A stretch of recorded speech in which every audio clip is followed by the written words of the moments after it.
Halo semuanya, Assalamualaikum warahmatullahi wabarakatuh. Saya Aisyah Faradila. Di sini akan menjelaskan tentang satu pembelajaran perekonomian dengan materi masalah perekonomian dalam sistem perekonomian. Nah, di sini sebelum kita lanjut membahas tentang ide pokok dari masalah perekonomian tersebut, saya akan menjelaskan terlebih dahulu bahwa dalam sistem perekonomian terdapat 3 kegiatan pokok yang selalu dilakukan dalam setiap kegiatan perekonomian, sehingga ketiga hal ini disebut sebagai 3 kegiatan pokok dalam sistem perekonomian. Nah, apa sih kegiatan itu? Yaitu yang pertama adalah kegiatan produksi, yang kedua itu disebut sebagai kegiatan distribusi, dan yang terakhir itu adalah kegiatan konsumsi. Nah, ketiga kegiatan ini itu merupakan kegiatan wajib atau kegiatan-kegiatan yang selalu dilakukan dalam sistem perekonomian.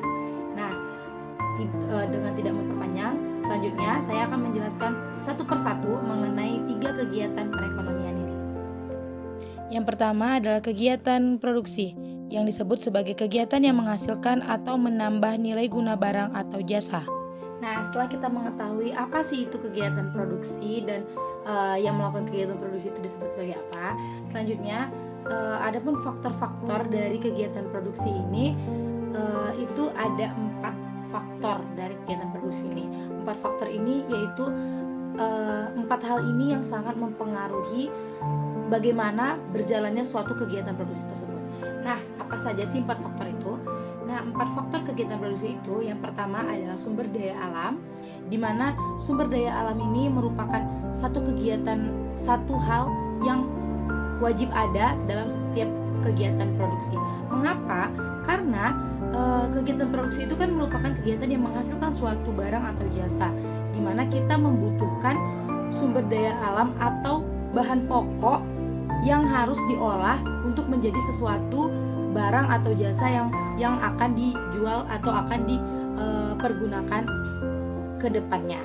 Nah, untuk faktor produksi yang kedua itu adalah sumber daya manusia, di mana dalam memproduksikan suatu hal, barang atau jasa, kita harus membutuhkan tenaga manusia yang berkompeten untuk bisa mengolah sumber daya alam tadi sebagai bahan baku untuk menjadi sesuatu yang berguna. Jadi kita memerlukan sumber daya manusia atau tenaga dari manusia dalam mengolah atau dalam memproduksi sesuatu yang akan kita hasilkan ini. Lalu faktor produksi yang ketiga itu adalah modal, di mana setiap kegiatan perekonomian, terutama adalah kegiatan produksi, itu pasti dibutuhkan modal dari segi baik itu berbentuk tanah, baik itu berbentuk ruangan atau berbentuk apapun yang bisa dijadikan sebagai modal modal untuk kita melakukan kegiatan produksi atau kegiatan menghasilkan suatu barang dan jasa tersebut.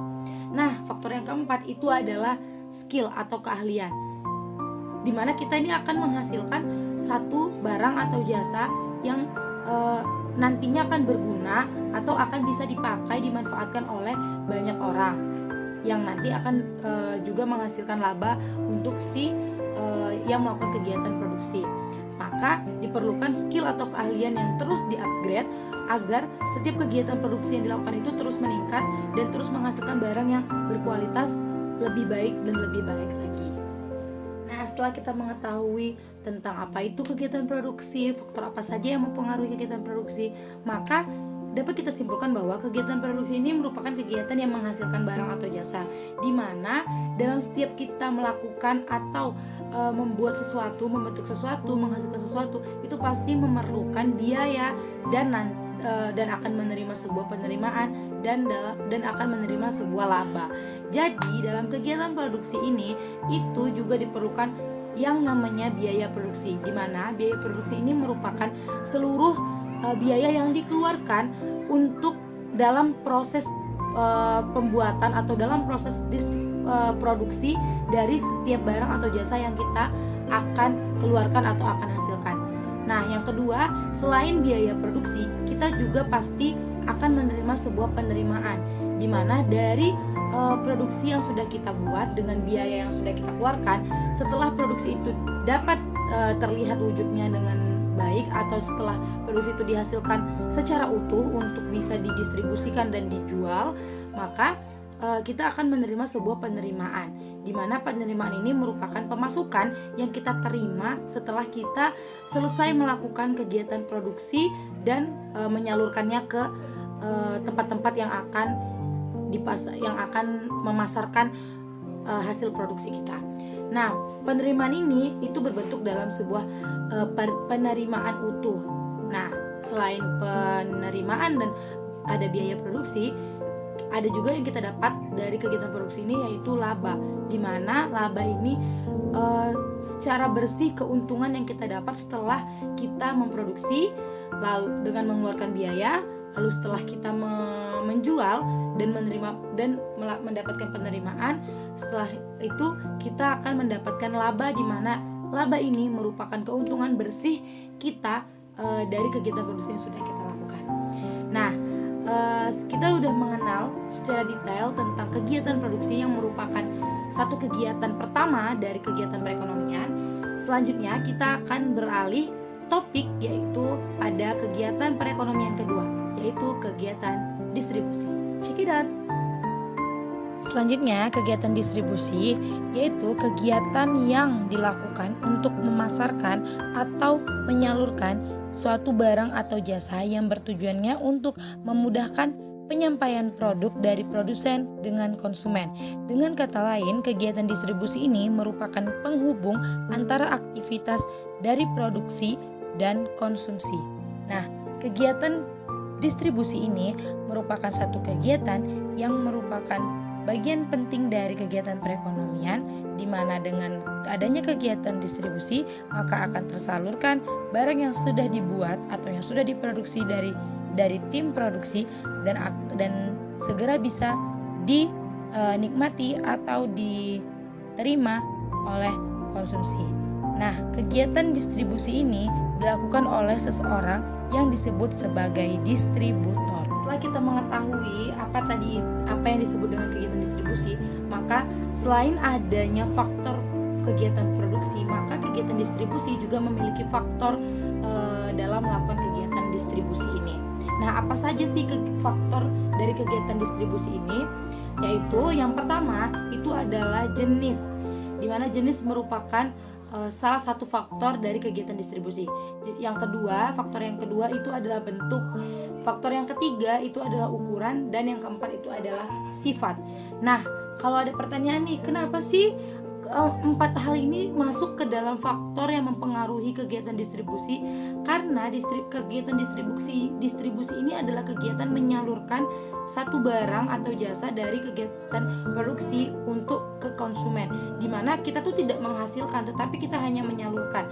Nah, dengan menyalurkan itu otomatis kita juga harus tahu bagaimana bentuknya, supaya kita bisa tahu pendistribusian bagaimana yang harus kita lakukan, pendistribusian sebesar apa yang harus kita lakukan.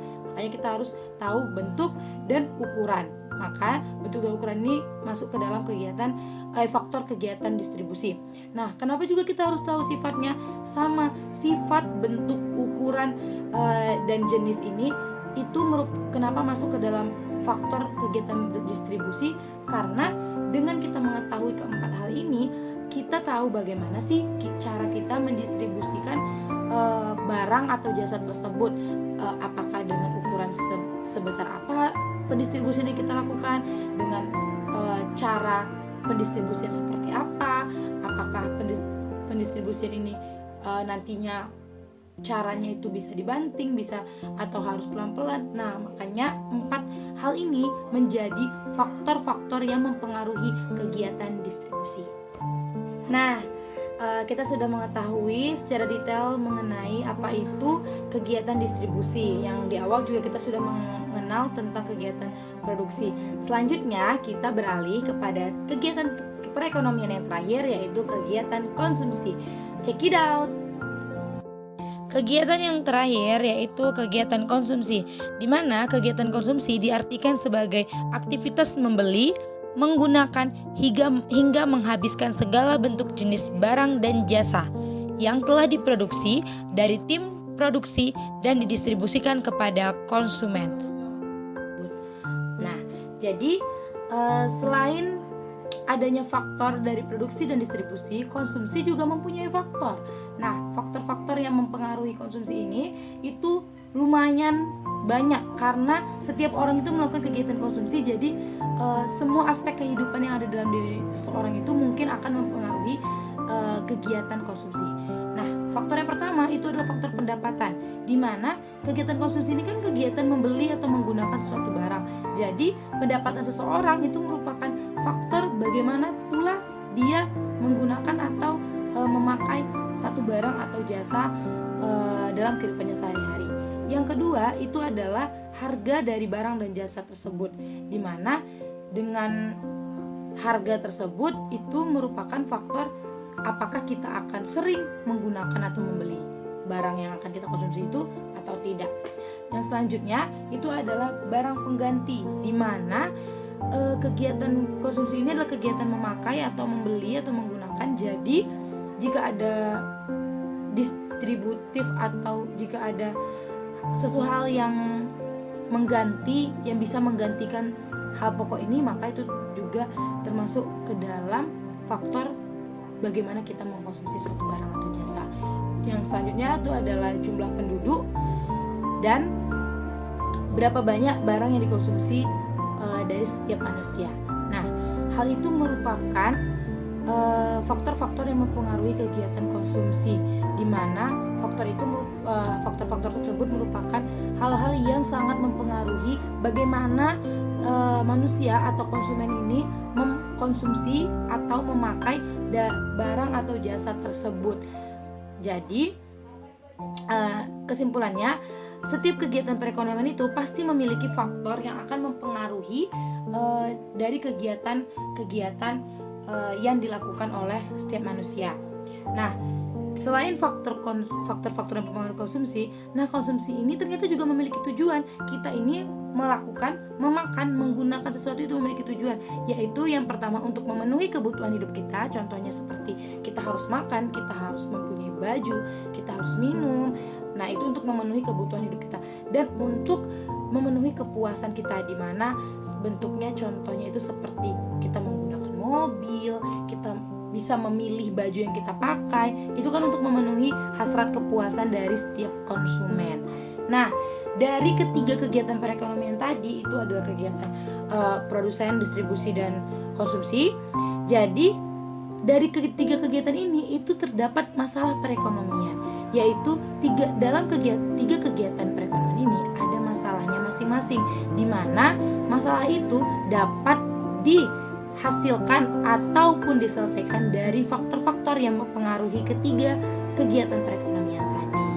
Nah, jadi dalam sistem perekonomian ini ada tiga kegiatan perekonomian yang di dalamnya itu terdapat faktor-faktor yang mempengaruhi, yang akan menyebabkan dan juga akan menyelesaikan masalah-masalah perekonomian yang akan terjadi pada sistem perekonomian dan kegiatan perekonomian di setiap perekonomian yang akan dialami oleh semua manusia. Nah, kita sudah mengenal nih apa aja tadi kegiatan-kegiatan perekonomian, dan ternyata dari kegiatan-kegiatan perekonomian itu terdapat masalah-masalah perekonomian. Untuk selanjutnya kita akan membahas tentang peran perilaku perekonomian di Indonesia.